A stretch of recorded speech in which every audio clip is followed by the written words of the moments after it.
السلام علیکم دوستو، آج کی کہانی کا نام ہے رمضان کا پہلا روزہ۔ آج پہلا روزہ تھا اور سحر بھی ہم نے سادہ سی کی، چند کھجوریں، ایک گلاس پانی اور تھوڑی سی چائے۔ گھر میں آٹا ختم تھا، چینی ختم تھی اور سبزی بھی نہیں تھی۔ دل میں اللہ سے دعا کی، یا رب اس بابرکت مہینے میں ہمیں رسوا نہ کرنا۔ ہماری حالت سب کے سامنے تھی، خاص طور پر میری بھابھی کے۔ وہ جانتی تھی کہ میرا شوہر دن بھر رکشہ چلاتا ہے اور جو کماتا ہے وہی رات کا چولہا جلانے کے قابل ہوتا ہے۔ دوپہر کو اچانک اس کا فون آیا، کل افطاری تمہارے گھر کریں گے، بچوں کا بھی دل ہے تم لوگوں کے ساتھ بیٹھنے کا۔ اس کی آواز میں اپنائیت کم، طنز زیادہ تھا۔ میں لمحے بھر کے لیے خاموش رہ گئی اور پھر ہمت کر کے کہا، جی بھابھی، جیسا آپ بہتر سمجھیں۔ فون بند ہوا تو ہاتھ کانپ رہے تھے۔ شوہر نے خاموشی سے کچھ دیر بیٹھ کر پھر کہا، اللہ بڑا ہے، کچھ نہ کچھ ہو جائے گا۔ اگلی صبح وہ رکشہ لے کر نکل گیا۔ گرمی تھی، روزہ بھی تھا، مگر چہرے پر عزم تھا۔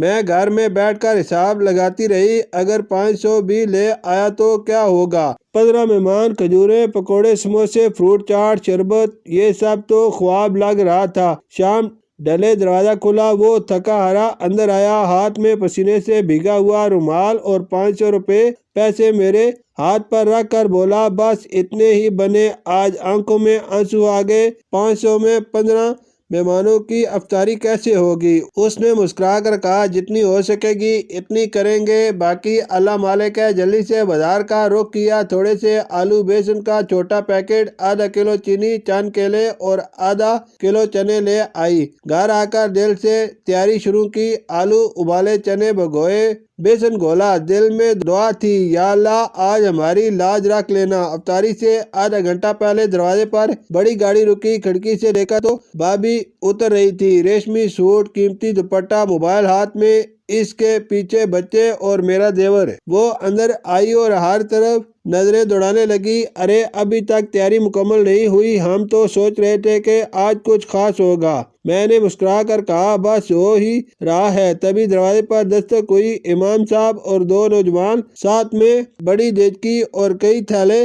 بیٹی، محلے کی طرف سے راشن تقسیم ہو رہا تھا، تمہارے شوہر کا نام بھی آیا، ہم سوچے خود دے آئیں۔ تھیلوں میں آٹا، چاول، دالیں، تیل، چینی، کھجوریں، سموسے، پکوڑے اور فروٹ، سب کچھ تھا۔ میری آنکھوں سے بے اختیار آنسو بہنے لگے۔ امام صاحب نے مسکرا کر کہا، یہ اللہ کا مہینہ ہے، وہ کسی کو رسوا نہیں کرتا۔ کچن میں ہاتھ کانپنے کے بجائے تیزی سے کام ہو رہا تھا۔ سموسے، پکوڑے، فروٹ چاٹ، شربت، سب تیار، دسترخوان سجا، واقعی کسی خاص دعوت جیسا منظر۔ اذان کے چند منٹ بعد سب بیٹھ گئے، امام صاحب بھی گئے، دعا میں یاد رکھنے کو کہا۔ بھابھی خاموش، بچے حیران۔ ہم نے روزہ کھولا، شوہر کی آنکھوں میں آنسو، آہستہ سے بولا، دیکھا اللہ نے ہماری لاج رکھ لی۔ افطاری کے بعد بھابھی میرے پاس آئی، آواز میں طنز نہیں، میں تو بس ایسے ہی کہہ بیٹھی تھی، مجھے نہیں معلوم تھا تم لوگ واقعی مشکل میں ہو۔ میں نے نرمی سے کہا، کوئی بات نہیں بھابھی، رمضان سکھانے کا مہینہ ہے۔ وہ خاموش رہی، پھر بیگ سے لفافہ نکالا، یہ بچوں کے لیے عیدی سمجھ کر رکھ لو اور کل سے راشن کی فکر نہ کرنا۔ رات کو ہم دونوں میاں بیوی سادہ سے کمرے میں بیٹھے۔ میں نے کہا، آج اگر راشن نہ آتا تو؟ شوہر مسکرایا، پھر بھی اللہ کوئی راستہ نکال دیتا۔ آسمان کی طرف دیکھ کر دل میں سکون ملا۔ اصل دولت پیسہ نہیں، بھروسہ ہے۔ غربت عیب نہیں، آزمائش ہے، اور جو آزمائش میں سرخرو ہو جائے وہی اصل امیر ہے۔ رمضان کا پہلا روزہ ہمیں یہ سبق دے گیا کہ لوگوں کے سامنے نہیں، اللہ کے سامنے جھکنا چاہیے، کیونکہ جب ساری دنیا دروازے بند کر دیتی ہے، وہ ایک دروازہ ضرور کھول دیتا ہے، ایسا دروازہ جس کے پیچھے عزت، برکت اور سکون ہوتا ہے۔ اور اس رات میں نے پہلی بار دل سے کہا، یا اللہ اگر آزمائش دینی ہو تو صبر بھی دینا، اور اگر رزق دینا ہو تو عزت کے ساتھ دینا۔ شکریہ۔